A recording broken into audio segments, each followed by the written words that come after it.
Here's every ceasefire deal and prisoner exchange that Hamas has offered Israel since October 7th. October 9th.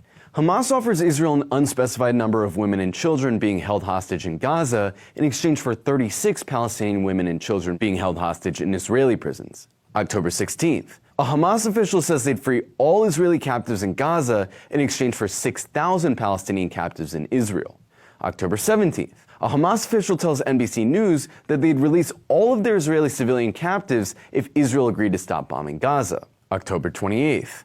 Hamas's leader in Gaza offers to release all of the Israeli captives in Gaza in exchange for all of the Palestinian captives in Israeli prisons. This proposal, more commonly known as All for All, was a demand widely adopted by Israelis protesting against Israeli Prime Minister Benjamin Netanyahu.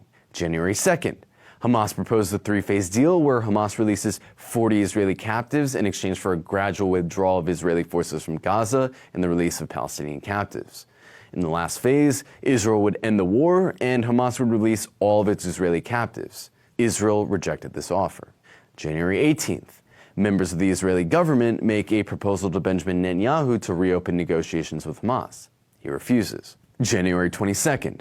Israel rejects a deal where Hamas would release Israeli captives in exchange for the release of Palestinian captives, a withdrawal of Israeli forces from Gaza, and accepting Hamas's leadership in Gaza. February 7th. Hamas proposes a three-phased 4.5-month ceasefire, where in the first phase, Hamas would release all women, children, ill, and young male Israeli captives in exchange for the release of Palestinian women and children being held captive in Israeli jails.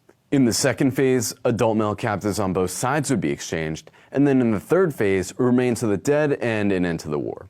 March 15th, Hamas offers to release Israeli women, children, elderly, and sick captives being held in Gaza in exchange for 700 to 1,000 Palestinian captives in Israeli prisons. And most recently, yesterday, Hamas offered to participate in a proposed three-stage deal where, in the first phase, Hamas would release Israeli female prisoners for 50 Palestinians held in Israeli prisons each.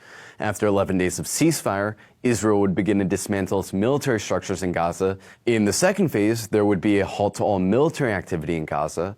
And then in the final phase, the war in Israel's blockade on Gaza would end, and the reconstruction process would begin. Israel rejected this deal. Now, you might be saying, well, what about all of Israel's proposals that Hamas turned down? But all of Israel's proposals so far have been for temporary ceasefires.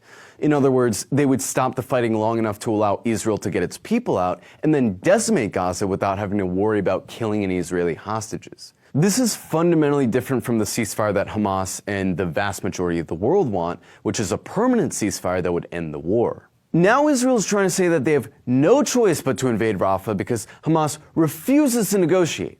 But this is obviously a lie. If Israel really wanted its hostages back, it could have had them back 7 months ago. This was never about hostages. Israel has been relentlessly carpet bombing the very place their hostages are being held and have killed an untold number of them. Israel was actually very clear from day one what this genocidal slaughter was all about. They said they would wipe the Gaza Strip off the face of the earth. They said they would bomb it so badly that Gaza would be a place no human being could exist. This was never about hostages. Hostages were always just their excuse to justify the extermination of a people and destroy its ability to resist.